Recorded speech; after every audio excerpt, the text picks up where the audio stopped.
5 students, 5 institutions, and 5 different paths to success. One brutal conversation about what it takes. I didn't like the CBSE system at all.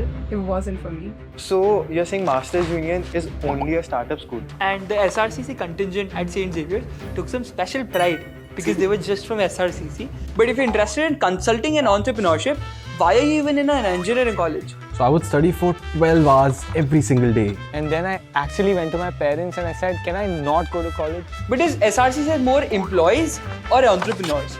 We studied 63 subjects in just 3 years. The first day when you get into a tier 1 college like this, यार मेरे तो लगने वाले हैं. We have a 0% attendance policy. मैंने ऐसे drawbacks बोल सकते हैं या सिर्फ अच्छा बोलना है मतलब कॉलेज के बारे में?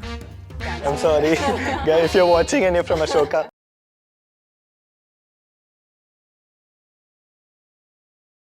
Hi, I'm Yashovardhan Karnawat, a second-year undergrad student at Masters Union and an admission fellows vice president. When we think about getting information about colleges, what is our source? It can be through some random YouTube video or some coaching teacher might tell you something. We think this is not the best way to get information. And hence, today in this video, we decided can we get some really smart students studying at top colleges of different domains, be it engineering or management or even liberal arts, to share the most honest and authentic information about their own colleges. Before we get in this, can you all please introduce yourself? So hi guys, I'm Abhay, a third year mechanical engineering student at BITS Pilani, deeply passionate about startups and consulting. Apart from academics, I'm involved in singing, I play cricket, and I'm a powerlifter as well. And so excited to be here and a part of this conversation. Hi, I'm Utkarsh, a second year student at IIM Rohtak. And apart from the normal academics, I love to mentor people. I have been running a startup of my own. Aspire to be a $1 million company owner one day. Hi, I'm Lavanya. I'm a third year student at Ashoka. I'm pursuing a major in psychology, doing a minor in entrepreneurship along with a bunch of other courses. Very passionate about the development sector. Pretty sure that I want to do something in that. But other than that, interested in psychology and also a bunch of other domains, which is probably why I'm in Ashoka. Yeah. Very cool. I can see all of you giving your heavy introductions. I'm concerned now. But hello, I'm Abhay Shenoy. I'm a second year student at Masters Union. This is my second time on CoSpire, in fact. So for all the viewers watching, only one thing's changed since last time. Actually, two things. I've gotten a beard now. And I'm no longer the cultural vice president. I spent all of first year, I think, building the culture at MU as the head of the student council. And this year, I'm building my own creative agency called tastefully.in because I think good taste is very important in today's day and age. Apart from that, yeah, I really like content creation because I think it's one of the most asymmetrical things somebody can do to get access to a big distribution. And yeah, that's pretty much it about me. I'm a Bangalore boy. I'm 20 and I look forward to this conversation. Hi guys, my name is Anuya. I'm a first year student in Shriram College of Commerce. I am pursuing Bachelor's of Commerce, that is BCom Honors. I'm talking about my interest. I've been into debating and any kind of activities that have yapping in it, mostly. So I'm excited to be a part of this panel and I look forward to very intellectually stimulated conversations. So yeah, Thank you to CoSpire as well. Thank you so much for these introductions. And I see that you all are at probably the top colleges of this country and have very big ambitions. But take me back to what did grade 11 and 12 look like for you? And this question is coming from the point of view that somebody who's in grade 11, 12 right now, in their high school right now, is watching this video and they would want to understand what do they do in their life at this age to be in the places that you all are at right now. So for me, 11th and 12th were the 2 COVID years. So it was more about me cracking JEE at that time and managing school academics at the same time. The good part for me was that it was lockdown period. So for me, it was 24 hours at home. So it probably made me channelize my energy and make a proper timetable for myself. And it was those long 12 jarring hours that I used to spend. And that was JEE journey for me. So daily journey for you was studying for 12 Studying hours? For 12 hours a day. Nothing apart from it. I mean, it was around my coaching classes. It was around school academics. And then every 3 months, we used to have a phase test. So it was preparing for IITs, BITS, and all of those colleges which I was aiming for at that time. Okay. So you said you were preparing for IITs and BITS, and you said IIT first. Okay. So is there a regret that you were not able to go to IIT? And basically, how does it work in your mind right now? Well, when I first went to BITS, in fact, before going to the campus, I would have said yes. Now the opinion has completely changed because in a lot of ways where I thought BITS would be lagging, BITS is doing great and would be doing great in the future as well. So the first and foremost thing, the entrepreneurship culture in BITS is excellent. Apart from that, I feel the core thing which makes a campus special is the kind of people you have around you. And I found really good batchmates. So I can have intellectually stimulating conversations, as Anuya said, and extracurriculars is given a lot of importance in the campus as well. So apart from academics, I do a lot of other things as well. So all in all, a very good decision, I feel. Okay, and you don't regret it at all? Not at all. Not at all. But I'll be surprised if somebody does not know what BITS is. But let's say for that 1% who's like, what college are you talking about? Can you tell what is BITS? Okay, so BITS was established about 70 years back. The full form is Birla Institute of Technology and Sciences, Pilani. So it has 3 main branches in India and 1 in Dubai. And it has core branches like computer science, EC, mathematics and computing is something which has been introduced of late. And it has traditional old core branches like civil engineering, mechanical engineering. And apart from it, it has an interesting program where it offers dual degrees to people. So for example, you want to pursue economics with an engineering degree, so you have a 5-year course. Or if you want to pursue pharmacy, there is another department for that. Mm-hmm. So probably you wanted to be humble about it. That's why you did not mention. But BITS is one of India's top engineering colleges compared to a lot of top IITs as well. Right. 100%. There's a notion about engineering colleges generally that the curriculum is very outdated. They do not teach things which are relevant anymore. So is that the case with BITS also? And if yes, how do you cope up with it? What is it like on the campus that allows you to deliver the results you all have been delivering? For BITS, I can definitely say the answer is no. Because apart from academics, there are a lot of things which are given emphasis on campus. There are so many bodies which are there, right from your consulting club to your sports teams to your music clubs and all of those things that are there on campus. So apart from core mechanical engineering, there are so many other domains that I can explore. So for example, I'm pursuing a finance minor. So I have options open into consulting, finance, core mechanical engineering. And obviously, being an engineer, tech is another integral part of our lives. So there are tech jobs which I can opt for. There's a very good startup culture. So I don't think it's outdated in a way. There are a lot of new things which are coming up. There are other minor programs, and obviously club culture in the college is great, giving us a lot of other opportunities to explore. Mm-hmm. So I was also a PCM student and I wanted to go to IIT Bombay Computer Science, but then I eventually realized I'm not as capable to go to a IIT Bombay. But even when I used to think about these things, I knew that for a fact that I will not use the engineering studies I'm doing actually, or I'm very unlikely to use it. So is that the case with BITS also, or how does the engineering studies work? Okay, so let's take an example that you're a consultant 10 years down the line and you're delivering a project which is bases the oil and gas industry. So someone who studied that part before would be able to gauge a better, deeper understanding of the whole system. And talking about other fields, not particularly engineering would make you develop that mindset which will help you learn quickly. So apart from the core curriculum that you will be studying, the whole personality traits that you develop in those 4 years is something that is different from others. So it's much beyond just core academics and core academia. So I get that engineering teaches you a lot of problem solving, teaches you probably how to be in pressure. But the question is that why would I not go to a management college like Utkarsh is studying in and study the same things from probably a professor who has been teaching it for like 20 years? Makes sense. Very valid question. But I genuinely feel that engineering would open so many other doors, which probably a management college won't.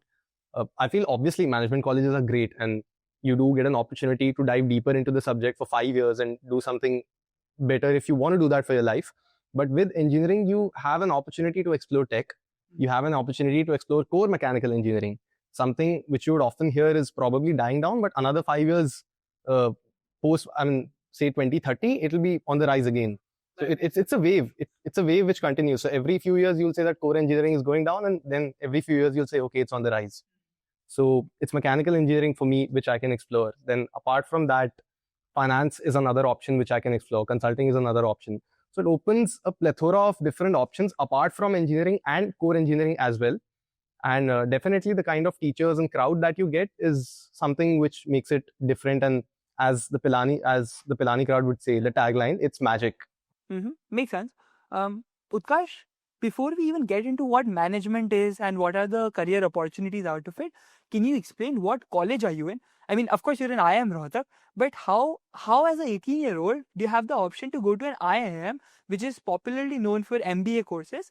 And can you tell how does the admissions work? What do you learn over there? How are exams, etc.? And then we'll probably take it forward. Right. So it's an integrated program in management, IPM that's called, and you have to give the IP MAT examination to get in. So it's something similar of CAT, but then something that you give directly after your class 12. So this is a 5-year program which has 3 years of BBA and 2 years of MBA.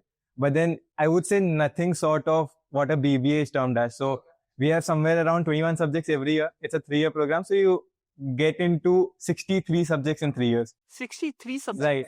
In any BBA program, you would not imagine studying something like psychology, sociology, things. We have 3 foreign language subjects, something like Mandarin, French.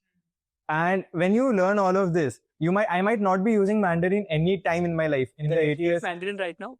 It's in the next year. Oh. So what language are you studying right now? Right, so we have learned a bit of French. French is the one that we have partially covered as of now, and we are gonna cover the next bit of it. And we have learned Arabic. Okay. So everything from a simple Assalamu alaikum to reading the basics of Quran. So Arabic, you write left, right. left to right, right to left, Right to left. right. Urdu as well, I think. Yeah. Write the language. Yeah, so when you talk about learning these foreign languages or this completely out of the box subjects, I feel that that's a lot intellectually stimulating or something that develops you as a person.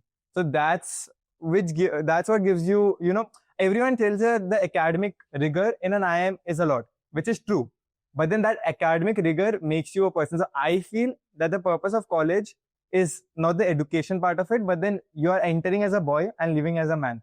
You are entering as a girl or living as a lady. So that's how I term a basic college infrastructure to be, what the purpose of a college is.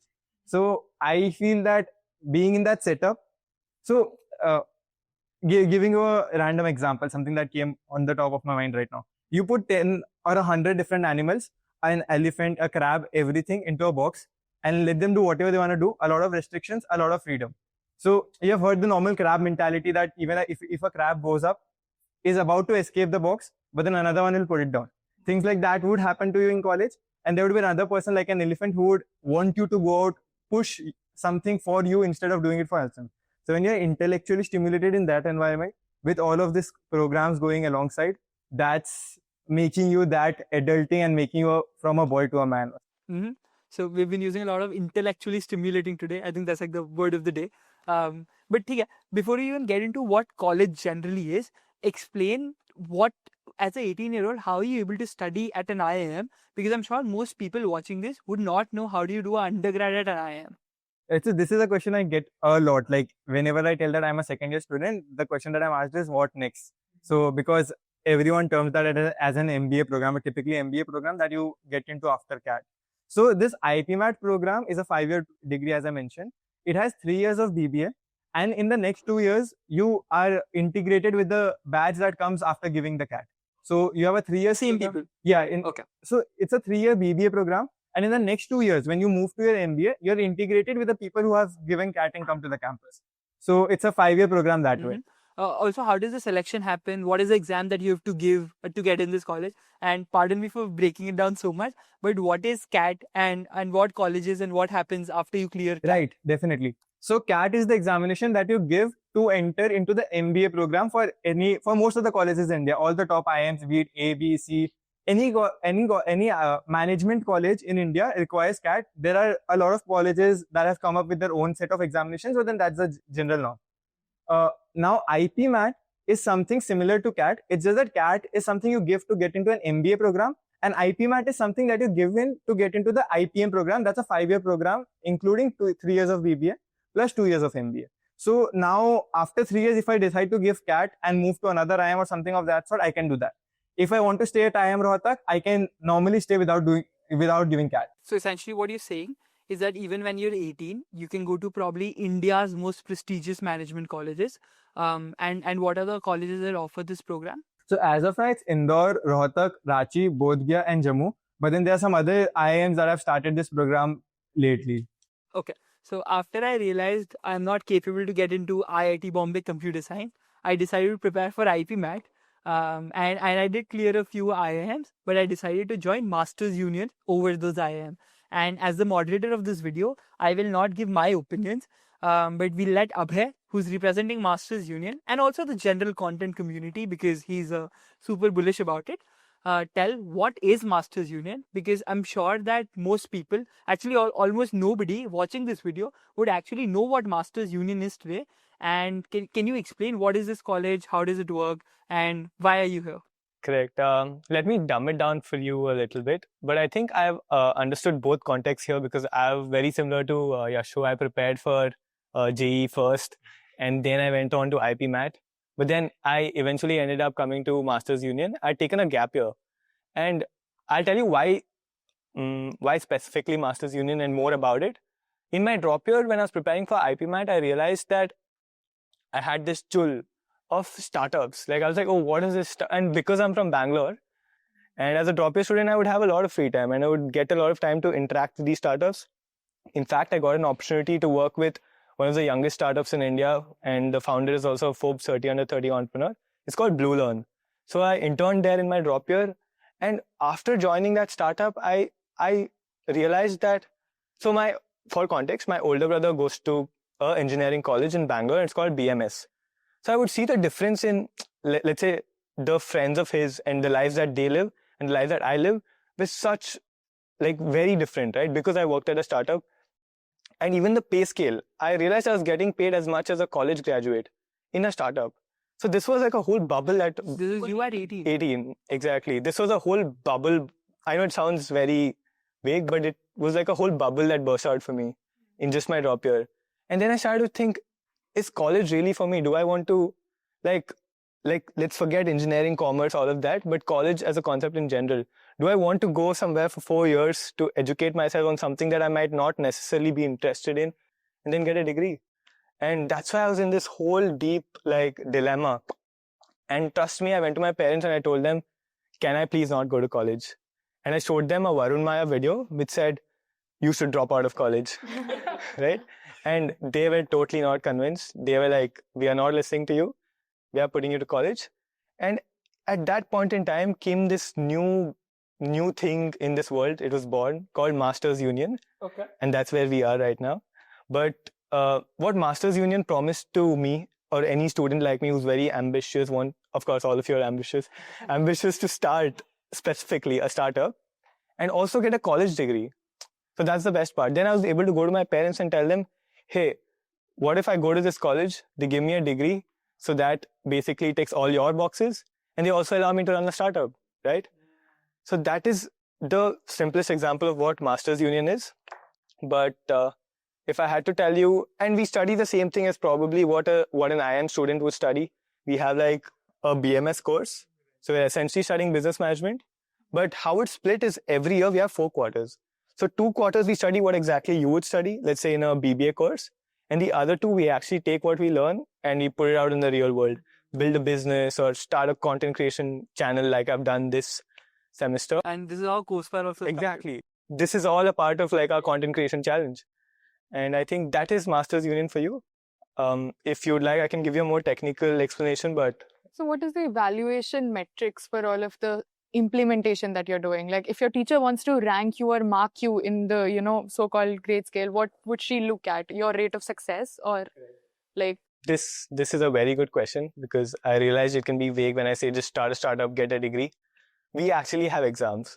In the nuance you would think, we have exams. I don't want to say that you would come here and there'll be no academia because then it's not necessarily a college. But we have, imagine exams for both. So we have our regular exams that happen. So if you probably don't know, but Masters Union has integrated with Delhi University, School of Open Learning. So at the end of 4 years, we get a DU SOL degree, right? And just like SRCC, how DU, but essentially we have exams for DU that happen and also for MU. So in the 2 quarters that I said, we have normal exams we have a 80% attendance criteria. I'm sure the bits person would be very, but we have a 80% attendance criteria. And the other 2 quarters is based on many different metrics. For example, if I'm running a business, revenue would be a 10%, team building would be a 20%, marketing, again, finances, how you maintain all of that, how our submissions have been done. So they ask us for weekly updates during these outclass challenges, but that's how we're graded. So, like, is Masters Union only for people who aspire to be startup founders one day, or like there is a second part of it too? I would say, in fact, it's for anybody who wants to eventually, be entrepreneurial in any sense, right? I know for a fact that a lot of my batchmates are not running startups or barely interested in startups. They're into consulting, some are into finance, some are preparing for their CA right now. And so I wouldn't say it's for a specific set, but I would say it's for anybody who believes in practical education. Like, learning by doing is essentially our tagline at Masters Union. It's for anyone. So just to give a more ask you an interesting question. I personally think that all colleges which are private, it's an assumption actually in the open that they punch a hole in your pocket, and that is why parents will even refuse to give you the money to send you in this school, right? Do you think that Masters Union has any kind of incentive to give aid to these people who want to join, but they are being coerced by parents to go to these government colleges because it's just simply a low cost base over there? Do you think that Masters Union aids those kinds of students in any way? I would say 100%. I think the main goal of our entire admission process, if I had to break it down for you, it starts off with an aptitude test. And beyond that, you also have an interview and a group discussion. So I would say it's very wholesome in a sense that they understand how you speak, how academically or quantitatively smart you are, and how high your EQ is, in a sense, when you are in a group discussion. But the reason they track all of these metrics are to essentially understand, first, if you get in or not, if you are a Masters Union student or not. And second, to probably calculate your scholarship if you are applicable for a scholarship. If you have a need base that, let's say, financially you need aid. And plus, I openly say that I'm here on a scholarship, right? So as a first year student, I am here on as in when I took admission, I'm here on a scholarship, and that definitely has helped me to pursue this side of education. Mm-hmm. So another sort of modern education college is Ashoka. And one, that what do you take away from the conversation till now? And second, that I was watching this podcast of Sanjeev Bikhchandani, who's the father of Indian ecosystem. And he was telling in the podcast that in 2007, when they started Ashoka, they use these terms called as liberal and multidisciplinary. So can you also explain what do these terms mean and what is the essence of Ashoka? For your first question, in terms of what I've taken away from the conversation we've had till now, one really cool thing that I think both of you mentioned was just how beyond just the core academic learning from your courses, a core part has been how it has shaped you as people, and the personality traits thing that you were talking about. I thought that was very interesting because, when you're thinking about college as an 11th, 12th grader, a lot of times you're just thinking about the academics part of it, maybe a little bit about extracurriculars, what are my interests, things like those. It's something that you very consciously think about, that, okay, what kind of person will this college help me become, right? So what kind of personality traits will this inculcate in me? What are the broader sort of softer skills, transferable skills that I would get out of this college environment, out of the people I'll be around, the courses I'll be doing? So I thought that was very cool. And I think that's something that, as an Ashokan, I've had a very strong experience in, that the courses that we do, it's very academically rigorous. Attendance is not 0%. I was so shocked when I heard that. You do need to attend classes, and, assignments are pretty rigorous. You don't have typical assignments. There's a lot more sort of, I think there's the learning by doing aspect, but at the same time, it is academically rigorous. Mm-hmm. So you do need to take care of those academics, but through those academics, you're learning such broader skills about just sincerity with your work, broader work ethic, how to do teamwork, things like those, and critical thinking. I think that's the one key thing that Ashoka really sort of stands for.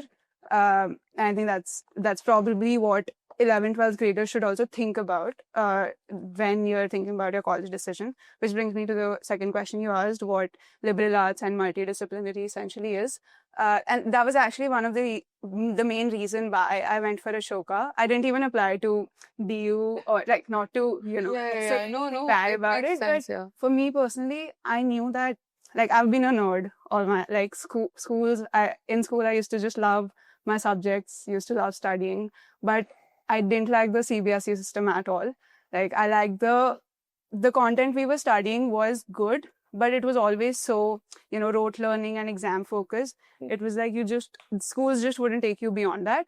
But 11th, 12th, what you were talking about in COVID. So what I did then was just, read a lot of books, did some online courses, and psychology and economics were two subjects that I got really interested in. So read a lot of books. And one thing I just realized then was how school courses are not taking you beyond, just those limited set of academic knowledge. But I really got that from books and other things. And also while doing that, I realized I didn't want to stick to just one subject, because in the real life, you're never doing something with just one subject, right? It's all very interdisciplinary. You need to take something or the other from almost all domains to be able to do something meaningful, which is essentially what liberal arts is. So the liberal over there stands for the freedom you have to, just study anything. Like as a psychology major right now, I've done a data science course. I'm doing an environmental sciences course this sem. I did an econ course last semester. Then there's something called foundational courses in Ashoka, which are 9 courses that everyone is supposed to do regardless of your major. And those are just like a breadth of courses which cover everything from quantitative reasoning, science, there's critical thinking. There's literally a course called Introduction to Critical Thinking. So, And what do they teach? How to think? um, Well, that's a genuine question, because if you can think properly, exactly. I'm assuming you're doing a good job. I think every course at Ashoka tries to inculcate that in some way, because the kind of readings that we get, the kind of class discussions that are held, it's a lot about questioning the status quo, trying to go beyond just whatever the majoritarian view of things is, right? At least the more humanities focused courses try to do that. And I think ICT, Intro to Critical Thinking, tries to do that, like just specifically focusing on that, right? How do you read a text properly? How do you actually critically analyze a text? How do you critically write? So those foundational skills, and that's usually a course you have to take that in your first year, because that sort of forms the foundation for you for all your later courses. But yeah, so what Ashoka means by being a liberal arts college is the interdisciplinary aspect of it, right? So like what they say is you can design your own degree, which is true to a great extent, right? Like as a psych major, entrepreneurship minor, I'm doing so many diverse courses. But of course, within the credit requirements. So that's one key aspect, the freedom that you have to, explore other domains. And a key belief, like it's coming from a root belief, which is that, in the real world, you can't just be like, I've studied this one subject and then I can just do this one subject. You need to have a knowledge and understanding of a lot of different things to be able to, be a well-rounded individual, which is what I think a liberal arts education does. It makes you a well-rounded individual, and I think the term they use is like a world citizen who can basically contribute in a meaningful way. Mm-hmm. I love how you've been talking about multidisciplinary. In life, you can never probably have just one subject knowledge and make it. Beyond, let's say, of course, you'll need to have some knowledge about some subject in depth, which is probably why the major thing happened. But beyond that, it is super multidisciplinary. Do you all have any opinions about that?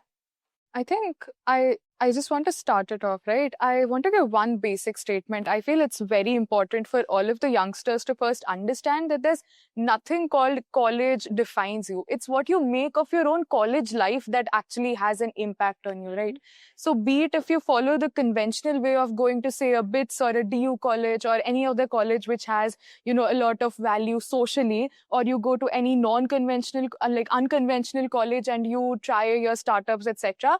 It's the opportunity that you make use of ultimately to establish. And talking from an SRI, like talking from like Shri Ram College of Commerce perspective, So what I feel is the circumstances you're surrounded by in 11th and 12th standard is to make sure you get any college that firstly socially validates you. Okay. Because that is your mechanism of coping up, right? If you do not get marks, you probably turn to your friends or your relatives for some kind of consolation. And in that sense, I think DU or any colleges have this kind of establishment previously. If I say, and I walk into a room and I say that I come from SRCC, there is probably an assumption in the mind that, okay, the student is bright or something. 100%. That is one major metric why 11th and 12th people opt into these colleges. Although I do not I do not agree with this, ground for getting into a college. I think it should be. I mean, I did not realize it back then. I did not look at all of the perspectives. I probably also went into the herd mentality and I thought of taking a college. Things turned out to be very great for me. I got to be part of this very prestigious institution, of course. But I think it's then very important. And specialization and having a degree, I think it's a very good safety net that you establish. That is what I would say. That if in future things go wrong or things just do not turn out my way, if I'm not a person who wants to take that risk and go up ahead, plus one particular thing being that there is a very low cost base involved when you go to government colleges. You have I think my entire degree would cost about 1 to 2 lakhs maximum, 1 to 2 lakhs, right? For 3 or 4 years. So in the future, the rate of investment is the return on investment is obviously going to be more. Yep. So the safety net mechanism is one way people, I think, go for conventional degrees in the first place. Although I think things are changing. People are looking at their passions more, going into unconventional courses, which help in intersection of subjects and disciplines, as I think Lavanya mentioned. So yeah, that is one thing. Specialization is something you can work upon. But this kind of safety just assures you. It's a general sense of assurance, right? So yeah. People perceive you from the college you come from because it's sort of a brand name which is there for a while now. And I feel that new age colleges are like fast fashion. So they are trendy, they are adaptive, and a BITS or an SRCC is like a tailored suit, which is timeless. So they've proved their stature over years of work that they've done, and new age schools are doing well in their own way. So both are great at this point of time. But if you have the option, you'll go back to? I'll go back to BIT. Okay. Personal bias. The question that you asked some odd 10-20 minutes of this conversation, and something that I realized is all of us almost from an engineer background, from a management background, from a psycho background, completely Psycho background. Yeah, okay. Psychology, yeah. So when we talked about a subject, all of us are somewhere or the other on the broad net studying the exact same thing. I am studying psychology, even he is from an engineering college. We both are doing critical thinking as a course. All of us are somewhere studying some parts of engineering, all of it. So even she from an Ashoka is studying science somewhere down the lane. So when you talk about all of this, the question that you asked is, if everything is so multidisciplinary, why to have that brand sort of name of a management college or a liberal arts college or something of that sort? I feel that you get the people who you want to be there with. So I get the people who are somewhere inclined towards the managerial domain. Although we will be learning psychology together, we'll be learning French together or whatever together, but then I will get odd 150 students or 200 students who are in the same direction, heading in the same direction that I am heading to. And that's something I feel why you very specifically need to have that particular establishment as having an engineering college or a management college. So for example, Masters Union. Now, a larger part of the cohort would be doing startups, would be entrepreneurial in nature, and staying with people like that, you get to learn what you want to learn. So, my perception of a college is that, for me personally, if speaking about myself, mechanical engineering, it's not important at the core to understand, okay, what's the difference between, say, a CI engine or an SI engine, or mugging up concepts of fluid mechanics. But it's more about the ability to learn and getting that mindset right for me, I would say 2 years of JE as well. So 6 years, 4 years of college and 2 years of preparation, 11th and 12th, where you understand the way where you make yourself disciplined in a manner so that you can tackle challenges that come up to you after your college life. You equip yourself with that mindset, with the discipline and that skill set that you can learn as quick as possible.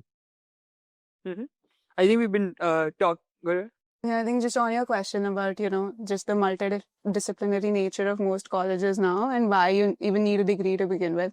And the thing that people talk about building a T-shaped profile, right? So you want to be a generalist, but you also want to have one or two skills that you're specializing in. What is the T-shape? Yeah, so basically, like a lot of people say that what you should be aiming for is building a T-shaped profile, right? So the horizontal line is you're a generalist, and the vertical line is you're specializing in. Yeah, you have like one niche where you're just, this is my domain, right? I think Ashoka does a great job in building the horizontal line, right? Building you as a generalist. Like the breadth of exposure that you get there is just unparalleled, in my opinion. But you do need to have that one specialization, which is probably why you need the major and the degree thing. Okay. So we've talked about all colleges except SRCC, and I went to Kolkata right now for a competition at St. Xavier's, which is probably closer to the management. I was there for a month. Okay. I had been to St. Xavier's before being to IIM Rohtak. Oh, so you went there for a month or so, and then I got my admission to IIM Rohtak. And the SRCC contingent at St. Xavier's took some special pride because they were just from SRCC. And just to understand, how does it work internally? Do you all think that there is something special about you and you're beyond colleges, beyond other colleges? Okay, so breaking down your question, right? Narcissistic attitude or narcissism in general is there in SRCC. What is narcissist? So Whatever you said right now, I don't understand that. So I do. I'm just for you all. I think when you get that tagline of SR, right, and people around you are constantly hyping it up that this is Asia's best college, you've got an admission, which means you come from the 2% of the crowd who are able to clear this examination and get in there. You feel very like the sense of accomplishment and the dopamine levels are just high, right? Okay. You feel you've accomplished something very great. That's something that wears down the line if you reach second or third year and you realize that everybody in the race is at your like par. But especially when you want to kind of go ahead and launch your college in a, like, especially in case competitions or any kind of debating competitions or any exposure that you get where you have different colleges, I think that is just one way of putting out your personality that we have been accomplishing this and I think we are going to take over you guys as well. That's this kind of narcissism that comes along.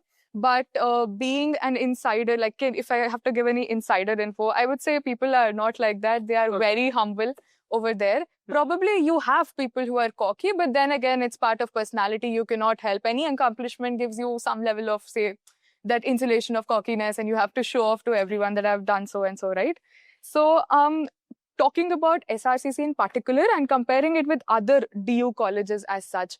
So, the pride factor comes from the fact that you are in an exclusive institution, which means BCom Honors is not a very special course. It's being offered in, I think, more than 70 plus colleges in DU. And you have other colleges like Hindu who are doing an excellent job at giving you the same structure and having amazing top of the world faculty. But what makes SR special is that it's the only college that has commerce courses. Only two specialized colleges. One is BCom Honors and one is Eco Honors. So it boasts of that fact, right? Because that we are exclusive. All of the other colleges have a diverse set of courses, but we are the people who are giving you these two courses in a very elevated manner.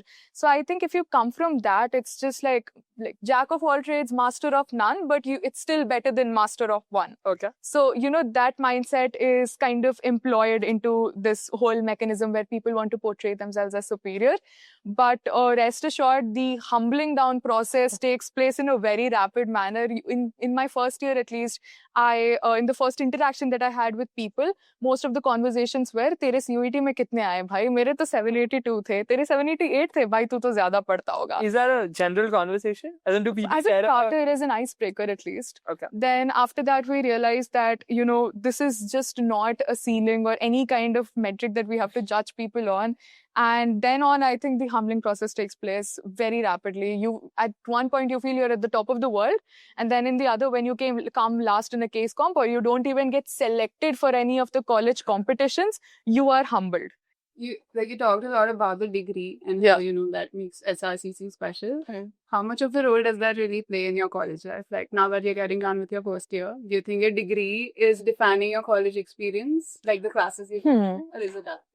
I think that's a very nice way to ask, okay, so the degree that college is offering is probably now, for us at least, a mandate that we have to study these courses. What gives more shape and personality to this college is the societies and clubs and the positions of those societies and clubs that it boasts of. So as you said, that CV maintaining, resume, like profile, making your own profile is like of utmost importance, right? When you come to the employment prospect of it. So I think in SRCC, what it gives you is like immense exposure to societies. There are societies like Shri Ram Consultancy and Research, that's SRCRC, and they deal with projects and they deal with clients who are like giving us these live projects, and all of the exposure that you get in being a part of that society is a far more better CV pointer. I feel like it at least enhances your entire CV than just writing CGPA 9.9 or 9.8. So I think then the whole CV becomes, like, as you said, a T-shaped kind of thing. You have general things at the top and then you have niche skills. To get exposure to that niche skills, you need to have a good profile and connections. And when your college is providing with the opportunities, then it makes sense to me at least to go into like all of these colleges. So yeah. You know, when you talk about the vibe that SRCC cadet had when you went to St. Xavier's or something like that, I would really draw that line of being an insider when you're inside the college. As she mentioned, the humbling process. The first day when you get into a tier 1 college like this, the first thing you're thinking is, yaar, mere to lagne wale hai. Yahan pe sab mere se better hai. That's the first thing any of us will think when they get into a tier 1 college, because everyone's speaking somewhere or the other better English than you. Someone has been an Asian Games winner, someone's been this, someone's been that. That's the crowd you get to be in. This is at IIM Rohtak, is what you're talking about? At IIM Rohtak, I guess for all of us on the table right now, or any other tier 1 college. So when you get in, everyone's better than you, or everyone's at par than what you are. Everyone's cleared an exam that's a 1% cutoff, 2% cutoff, or something like that. So the entire journey is humbling from within, but then you only get that. So when they go out, they should have that pride, and that's what the entire process of development is. If you do not have that feeling that mere lagne wale, you won't put that much effort to groom yourself also. Which makes so much sense. You would want to go to a place where probably a lot of people or almost all the people are better than you, which is when you put in the effort to cope up and then probably grow even more. 100%. There's that line that if you are the smartest in the room, you're in the wrong room. So I completely agree that that's what your college journey is. Fair point. But SRCC as a college, or generally all DU colleges, require CUET as an entrance test. And all what is tested in that is essentially almost what you study in the CBSE curriculum of your grade 12, and probably general knowledge and some general reasoning beyond that. When I think of this as the admissions process, do you not think that everybody coming to that college will have very good acads and will think thoda similarly, making it a thoda unilateral crowd, generally speaking? Oh, that's a very nice lens to look at it.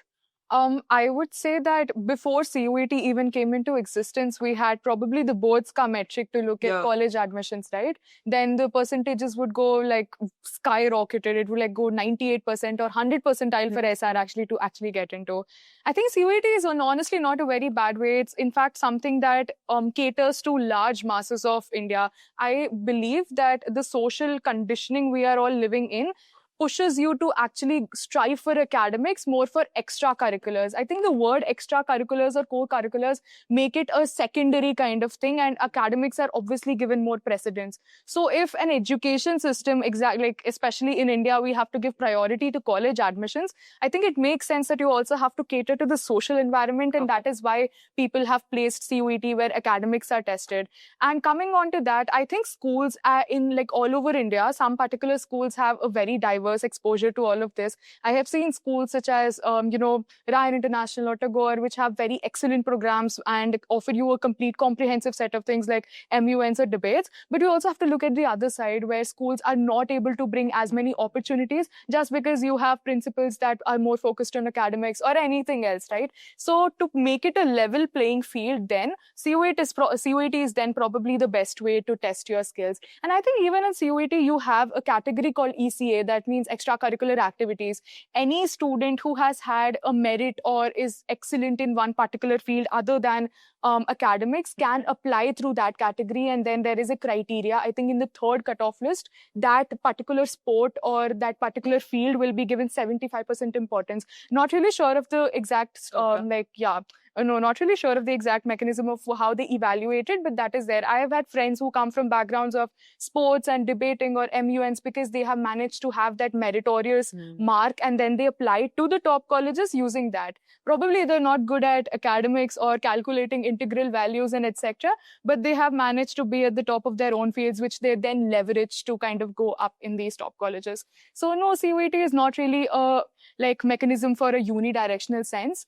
Then when people enter the colleges, college has different impacts on everyone. What I take away is that I have to more diversify into my own field. What one more person sitting next to me in SRCC might take away is that I have to study harder for CA.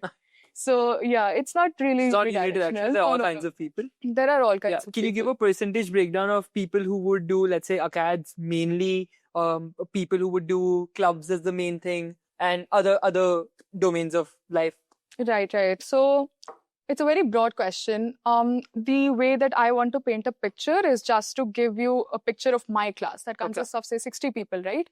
Out of all of 60, most of the people are inclined not towards having a startups or not starting up companies or something. What they are inclined is to get best salaries and best kind of exposure in consultancy firms, or get an internship in, say, McKinsey or EY or KPMG and all of that, right?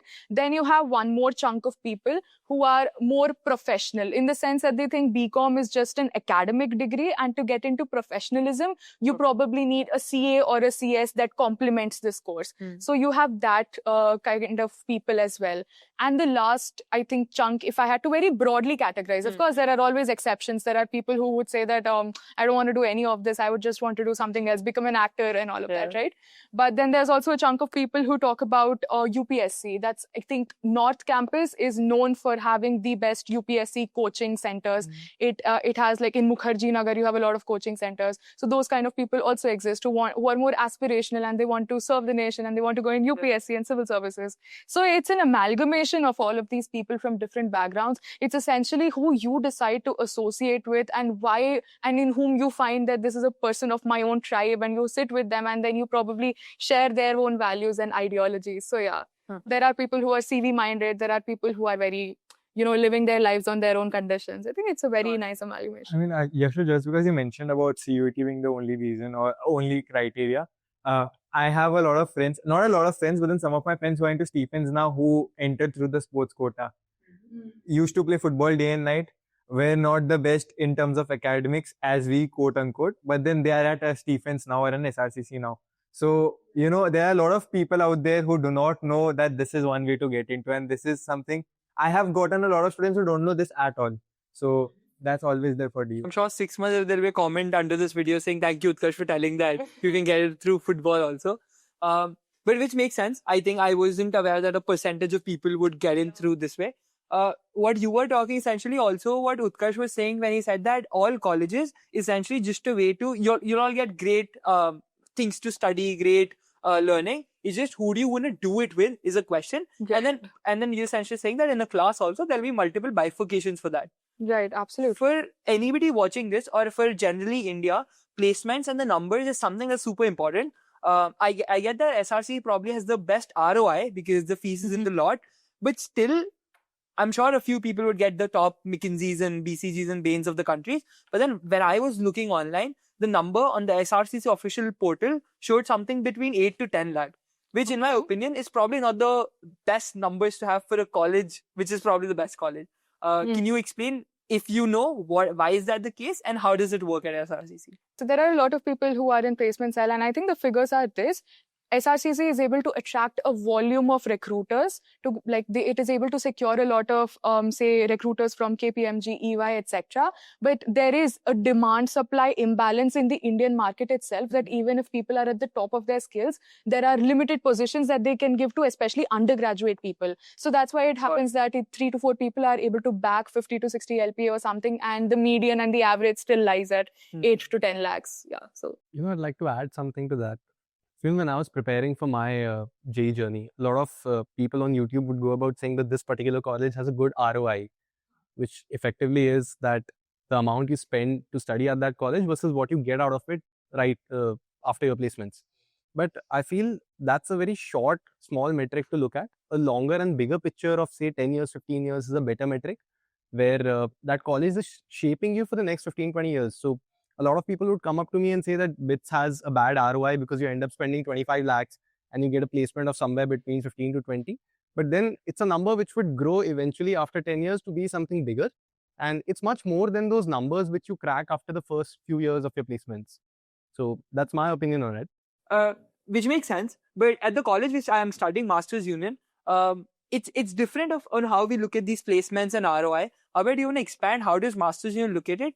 Also from the point of view, how education is going to change in the next 5, 10 years, 15 years in India. Coming to the topic of employability, I think a lot of you were talking about how you might or might not want to pursue MBAs.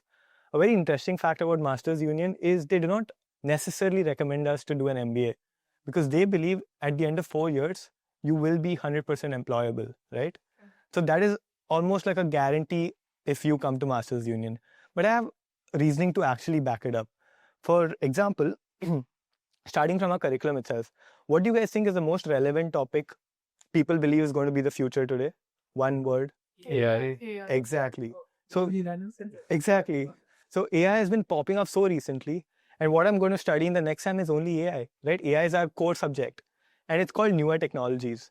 So if you see MU as a curriculum, as its hygiene factor, basically the bare minimum is we study what you guys study, but on top of that, it's ensured that our curriculum is very relevant to what is happening and what is going to happen, which comes to a question of 5 to 10 years down the line. We will always be relevant. Now, secondly, I think we are not limited necessarily to startups. I think I forgot to mention that. A lot of my batchmates are studying to become product managers, consultants, marketeers, finance folks. I don't know what finance folks, investment banking. And so we have legalities. We have folks in data also. So it's not very limited to startups. I think why, again, backing up why employability won't be an issue here. Right above, we have offices of the companies that you mentioned, Bain, BCG, EY. In fact, a lot of my batchmates have already interned at these companies. But you must be wondering, how can a 19-year-old get an internship here?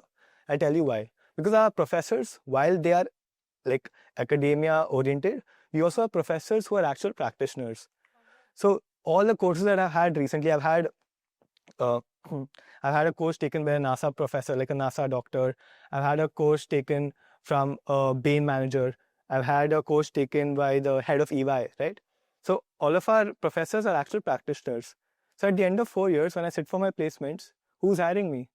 My professor. My professor, right?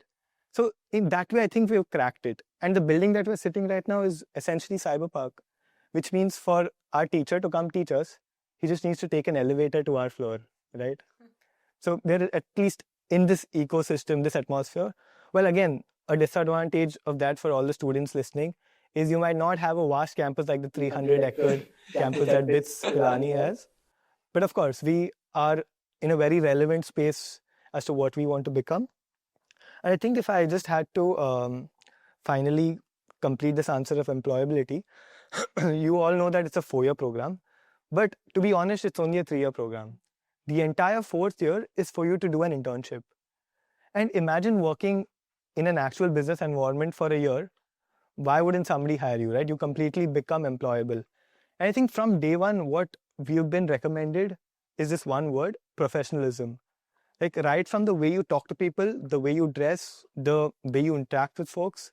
In fact, this is a requisite in Masters Union. Once you are a MU student, they ensure they've taken very good photos of you. Can you guess why? LinkedIn profile. Exactly. Yeah. You go to LinkedIn right now, all of you watching, and search up any Masters Union student. You will see them all dressed up in suits. For the first time, I've combed my hair, gotten all ready for it. I don't comb my hair, right? You can clearly see. But for the photo shoot, I've combed my hair, gotten all professional. And any recruiter looking at this is like, oh, this guy looks hireable. Maybe he can get a thing or two done. But this is like a conclusion to how employable a Masters Union student can be. Mm-hmm. Is MU very rigid when it comes to grooming standards? Do they not allow you to paint your nails black or purple or then have like streaks, highlights or something? Not to mention, I also have piercings. So I hope that answers your question. Okay. That shouldn't be an issue. But it depends case to case, and if it's Yeah. overly exaggerated, they'll not allow it. Yeah. I mean, I can't go around having my nails painted, even if I'd want to. So we have like a standard to maintain. Because again, we are in a corporate setting, right? We have a lot of business folks walking around, and these are consultants from the biggest of consulting companies. No. So we can't necessarily put on a show for all of them, and we need to keep it. I think on this table only, Ashoka talks about liberalism and freedom, generally speaking. And I'm sure that a lot of people, when they would listen to this and they're studying at Ashoka, would not appreciate what Abhay said right now about Masters Union, that you're not allowed to paint your nails or do whatever thing. Do you want to comment on how does that work at Ashoka? Yeah, I mean, I get your point. Like, you're in a corporate setting and you can't do that here. And yeah, wouldn't be appreciated in Ashoka at all. You might get I'm sorry. Guys, if you're watching and you're from Ashoka. Yeah, and yeah, I think that's also part of the liberal arts that they've been able to inculcate in the environment very beautifully. I think you'll find people doing all sorts of things, like the exposure that you get to there, like people are coming from all sorts of ideologies. And that's a key part of what builds your college experience, right? Just the diversity of opinions you're getting exposure to. In terms of course, like physical looks, all of that, you'll find people, wearing all kinds of clothing, different color, hair, boys wearing paints, all of that. That's all there. So diversity in terms of, physical appearance is sure. Also in terms of gender, sexuality, all of that is there. In terms of how you think, and what your interests are. I think that's a really core part that Ashoka brings to the table, which I'm not sure how well other colleges have been able to do. Like, if I'll open my mail right now, the diversity of things that are happening right now would be just crazy. It can get overwhelming at times, but we had a Lit Fest last weekend, Econ Fest the next weekend, a Finance Fest the next weekend. Then we had an Astronomy Fest. Then Wow. it was like... There's a theater event happening. There's a gender studies internship opportunity that you have. There would be an internship opportunity at Tihar jail. Like, Wow. the breadth of things that you get exposure to is just insane. So I think you just have something for everyone. Like, I know a friend who they were really into sports and they were doing a major in computer science. And what they did was, for our racket sports league, they designed the entire website for the auctions that were going to take place. So how would that, take place? How much money is each team betting? The entire mechanism of, these are the rules. This is how much you can bet on this person. There were tier 1, tier 2, tier 3 players. So it's full like, a typical sports auction, but you're sort of integrating your tech skills into that. So just the integration of your specific interests, you're able to do that very well in Ashoka, I think. Makes so much sense. And while I would love to expand on that so much, but in interest of time, because we don't have a lot of time, I think all the people who've been with us till now, thank you so much for being with us till now. But they would have a fair idea about what colleges are we in, how do different domains shape each of us. So how does a day at SRCC look like for you? You can also tell us a week if that gives a complete picture. So for me, classes start at 8:30. I just get there in time. And if I have time, I grab a coffee, have the classes, and then we just spend some time together. We sometimes slip off to Kamla Nagar to have some shopping time or just go ahead and get a meal in California Burrito. I return home at say 6 or 6:30. And yeah, I think that's a very normal day in my life as an SRC. But then what do you learn? How do you spend your time? How does it work? So for me, the way it works is that if I have tests or something, the library is something which is always filled in SRCC. So you can just be there and have the, complete material and you just start studying. Other than that, classes are something which we take as important only when there is an attendance mandate that is on our head and we have to complete that. So yeah, I think that is how a day looks like. It depends on individual actually if they want to go ahead and be more inclined towards academics or they want to do society work. It's a trade-off you need to take at some point. Yeah. Since Anuya is getting a little late right now, it's already 9 p.m. We'd say thank you to Anuya and thank you so much for taking our time to do this. It was an incredible opportunity for all of us to have you, the whole course by team. And thank you for the insights. I'm sure somebody sitting in some random city would get inspired by your journey and now would probably meet you as a junior at SRCC and say hi to you after they watch this video. Yeah. But thank you so much. Thank you so much, guys. It's been a wonderful time I've had here. Thank you. Okay, thank you. See you. Special Bye-bye. thanks to Co-Spire team though for their amazing hospitality and organization. Anuya, before she left, she told us about what her day in her life looks like. Lavanya, I'm curious to know, what does it look like at Ashoka, given that it's a fully residential campus? Right. Yeah, I think that's a big part of the college experience for sure.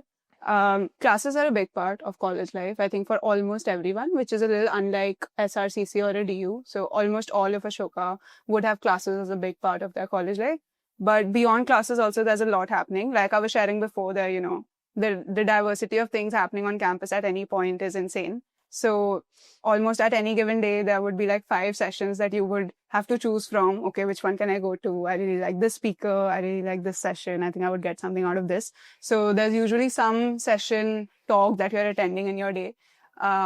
Meals are a big part, actually. Okay. It would vary from individual to individual, but for me at least, that's the time when lunchtime is when you're just sort of sitting with your friends and, chilling and just talking about whatever random thing. But meals do turn out to be a big part because I think maybe because it's a residential college. So it's like breakfast, lunch, dinner, everything's on campus and, you're in the mess. Yeah. So that turns out to take up a big of the day. But the societies and club thing again is similar in Ashoka. A lot of clubs, a lot of societies. Varies from individual to individual if you want to be a part or you want to do something else. But usually clubs work also does take some time if you're involved in anything, especially in a leadership. Okay. Are you? Yeah, so I'm right now the president of the Social Impact Club of my college. So at least this semester, that's been taking almost at the same priority as courses it had been. So yeah, that does take a lot of time. But a lot of people keep doing things outside of clubs also. People might be producing a theater play. So that takes up a lot of time. The Dance Society and Music Society at Ashoka are infamous for like 4 to 5 hour daily practice sessions. Yeah. So those are some and they do an amazing job. They're all like professional people who can be on Dance India Dance and stuff like that. So that's happening. Maybe you're producing your play, maybe you're working on your startup, on your own, some personal passion project. So that's another thing. And then for me, at least a big part also used to be either going to the gym or playing something in the evening. So that's also a big part of the Ashokan culture. In the evenings, usually people are either doing some sort of physical activity for sure. So I think it's a pretty good, well-balanced campus life that you're able to have. But again, of course, varies from individual. Are you happy being at Ashoka? Very happy. Okay, that's also, thank you so much for taking your time. As I told, it's 9 p.m. Lavanya also has to leave. Thank you for taking your time to do this, Lavanya. Means a lot to all of us, the whole co-spire team. And I'm sure for somebody, like I said for Anuya, somebody will come to you again and tell you that how you essentially just changed how they think about education in general and are going to meet you at your campus. Thank you so much for coming here. That's awesome. Thank you so much. Had a lovely experience. It was really nice getting to hear about all the different college experiences as well. Thank you for having me. So now that we've got to know how a day in Ashoka and SRCC looks like, can you all tell what does a day in your colleges look like? For starters, I think our day starts at 7:30 in the morning. We have a bus to catch every day, and our classes go on till 3 p.m. in the evening. And you can every class is 90 minutes, and you have a 1 hour lunch in between, like usually post 2 classes. So I think post 3 p.m. a student could be doing one of many things, either working out, hitting the gym. We have a lot of sport activities that happen, basketball, football, you know the drill. But apart from that, the best part that happens is the CXO sessions. A CXO for anybody watching is a top leadership person from any of these companies. Could be a chief happiness officer. I'm kidding. Could be a CEO, could be a CMO, chief everything officer, chief executive officer, chief marketing officer, etc., etc. But I'm sure you've heard of the big names like Tanmay Bhatt, Aman Dhattarwal, or even Aman Gupta. And usually these CXO sessions are done by these very experienced founders. Apart from that, a student could be doing things like one of 3 things: running their own startup, probably working at a startup, doing an internship. And the third thing is potential assignments. I think a lot of us spend a lot of time in group assignments. At Masters Union, I think even 50% of our grades in any course is essentially group assignments, because it enables us to work in groups, do something truly practical.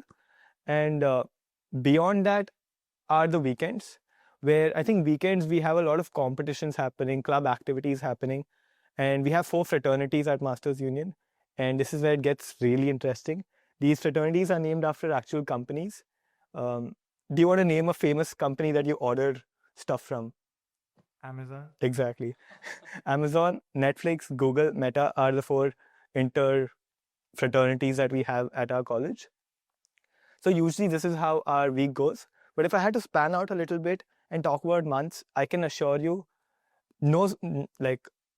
I can assure you that no single month is similar to the other one, because it could be so different. One random month you could be a business owner, another month you could be a content creator, another month you could be in a random country like Japan with our global immersion program, and another month you could be running your own business somewhere in the world. So I think as a matter of on a quarterly basis, we have a lot of things that are very different from one another. So that way, I would say our time is spent very vastly. But on a day-to-day basis, personally, since I'm a content creator, or I'm trying to really get good at content, I spend a lot of my time building my own agency. It's called tastefully.in, if you want to check it out.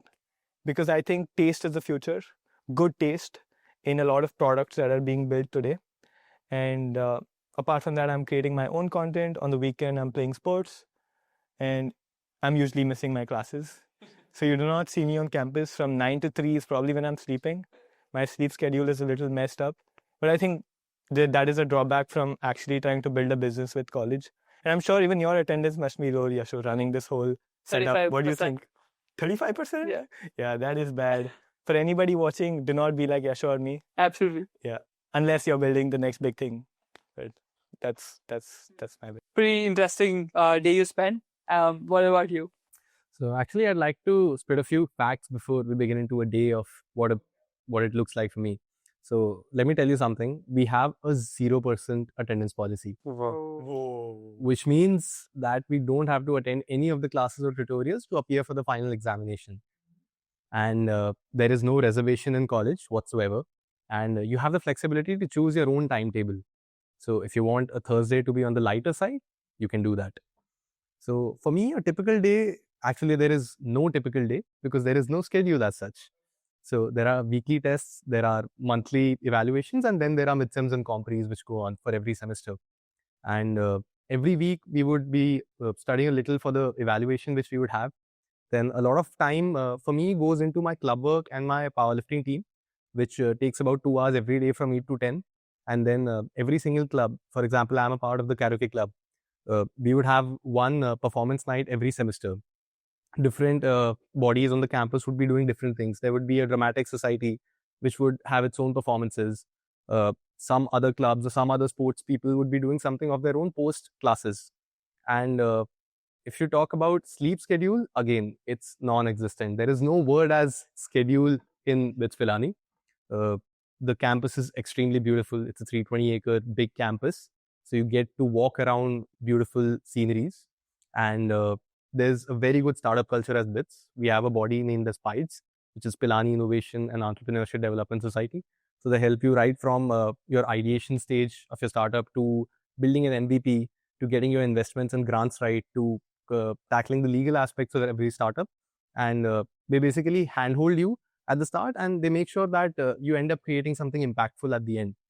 And apart from this, we also host the biggest fest in India after Rendezvous and Mood Indigo, which is Oasis.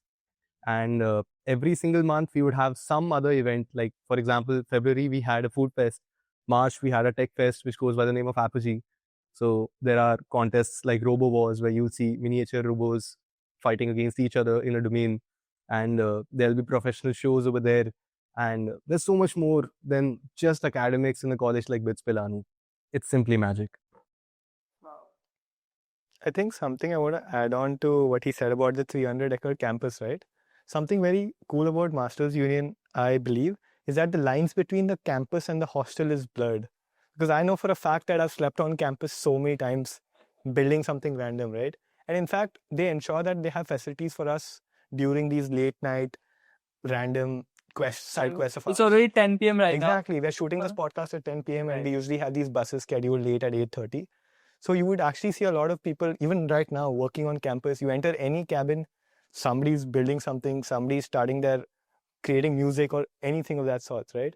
Talking about the fest aspect, I really like the fest hosted at BITS Pilani. In fact, I've been to one of them. At MU also, it's only been 2 years since the UG program has started. And usually these fests we collaborate with the master's program. And by the way, your seniors, which means my super seniors, these MBA folks who are usually 7-8 years older than me, have all the experience in their work. In fact, one of them is like a doctor. So I've actually injured my leg and I have a doctor on campus to consult, right? Which is very random. But we collaborate with these MBA folks to actually run the fests here at Masters Union because the UG program is fairly new. And our flagship fest is called Unmute. And I've been a part of that fest. yeah, I've competed. That's insane. Is that how you guys met? That's another competition actually. Oh, that's It was a interesting. UG consulting case com called as Case Union. Divyanshi led it. Understood. And yeah, that is where we met. That's right. Very cool. Wait. Yeah. Yeah, some investor would be probably calling you. Yeah. Yeah, we're going to ignore this call. It's Om Jamble, who's the founder of Fitur, ex-second year student at Masters Union. He sells dry fruits. But he's calling us because we have a curfew at 10 p.m. But apart from that, just to elaborate on the Unmute Fest, it's our yearly fest that happens and it has a lot of these business conclaves that happen. Since we're an entrepreneurship first college, we have a lot of these debates, these consulting challenges, startup hackathons that happen in these events. And of course, we have the regular dance, music, singing, performances that happen. In fact, I think in the last 2 years, IIT Delhi has come on and put a show since they're our neighborhood college. Yeah, that's a little bit about Unmute. Do you guys have fests? Yeah, definitely, we have the annual fest that happens every year. And apart from that, we have sort of case competitions, HR competitions, marketing competitions going on throughout the year. Okay. And what does a day in your life look like? Okay, so I would say a typical day in Utkarsh's life starts at 8 in the morning when I leave and I come back to my room somewhere around 11, 12 at night. So, but then that's not the normal IIM Rohtak norm or something, which gets me to, I can't describe a particular day in the life of an IIM student. It's that diverse in terms of some people are, there are people like me who are at the library the entire day building something, like I am building something of my own. So either working on that, assignments, group projects. As you mentioned about group assignments, we have that a lot. So I have completed 2 years at IIM Rohtak and I must have given around 50 to 60 presentations planned. Wow. So doing 50 to 60 group presentations, the preparation for all of that, these things take a large amount of time. But then apart from that, there are people who hit the gym.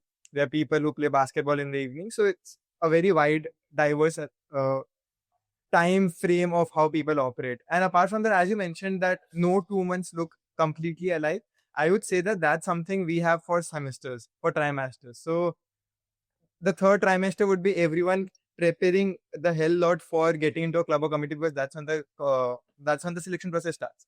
And on the other hand, in the third year, people start focusing on CAT preparations or GMAT preparations or getting into MBA, making themselves employable. So the first year is typically about understanding which domain you want to enter. Everyone explores different internships, maybe marketing, finance, sales, understanding where you have to fit in lately. And that's how the progression is pretty different across all the years. Makes so much sense. Thank you so much for taking our time to do this. It was an incredible experience, at least for me, to understand what does a day in your life look like. I think I've interacted with you all briefly beyond this also, but I think this gave me the actual picture of what my peers essentially are doing. Thank you so much, and it was a great time hosting you all. Thank you Thank so you much. so Yashu. much. The hospitality is actually incredible at Masters Union. I have to vouch for that. Thank you. In fact, I think it's the co-spire hospitality. Being a master's Post-grad student, hospitality, true that. this was insane even for me. I'm like, oh wow, I get free coffee. Yashu, kudos. Crazy. Thank you so much, everybody, for taking our time to do this. I had an incredible experience learning about what your colleges offer and what happens in essentially my peers' life. I'm sure for anybody listening to this right now, it was a experience that could change how they think about things and potentially shape their lives in some capacity. If you enjoyed this, you can drop down a comment for that. Also, we're linking the WhatsApp community we run at CoSpire in the description. If you want to get connected to any of them, we'd love to do that. You can join the WhatsApp community. Thank you so much. Thank you for taking our time.